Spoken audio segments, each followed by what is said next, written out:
আর আমার কিছু নাই।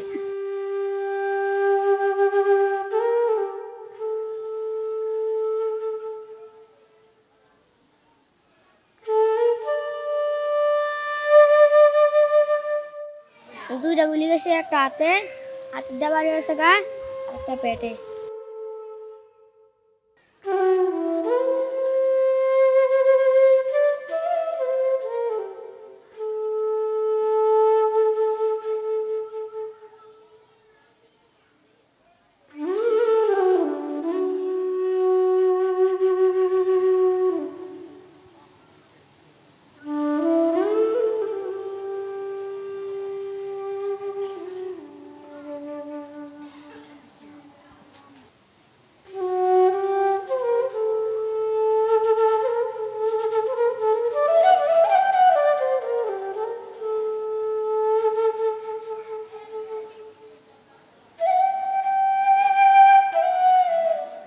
গুলি গেছি দাউদকান্দি থানার সামনে, মডেল থানার সামনে।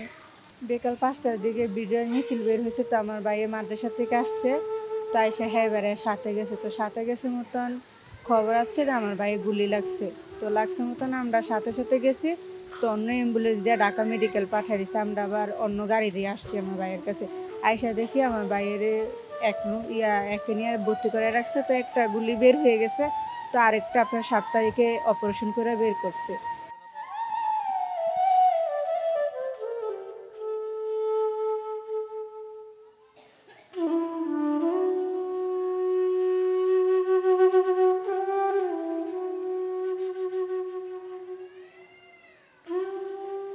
পাঁচ তারিখের ভিতরে মানে এই ঘটনা হয়েছে। আন্দোলনের পর পদত্যাগের পরে বাড়ি যাওয়ার পর সময় এই ঘটনা হয়েছে। চাকু মারছে, কে মারছে এটা বলতে পারি না।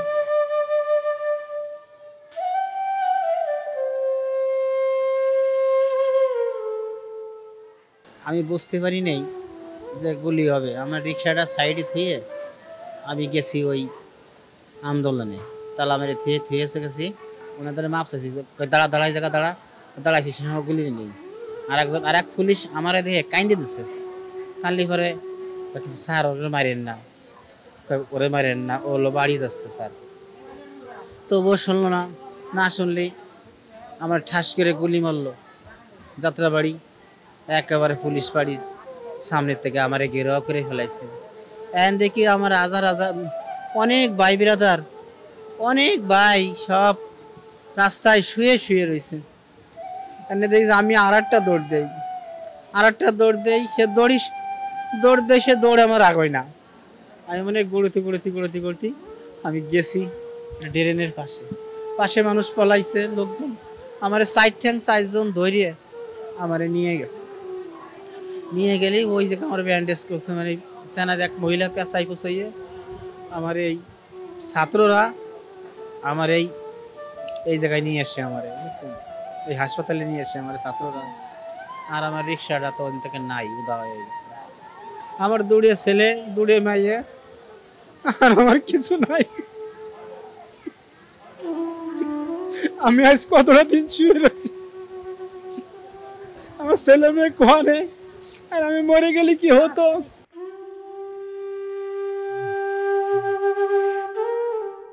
5 তারিখে যখন সংবাদ হলো যে হাসিনা পদত্যাগ করে পালাইছে, তখন আমরা বিজয় মিছিল নিয়ে যাত্রাবাড়িতে যেতে শাহবাগের উদ্দেশ্যে রওনা করছি।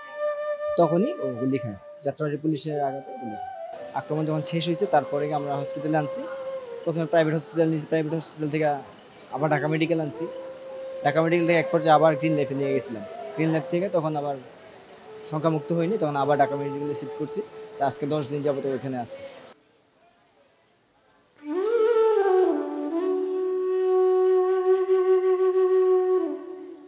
10 দিন হলে ভর্তি হয়েছে, 8 পিউরি চলে তার।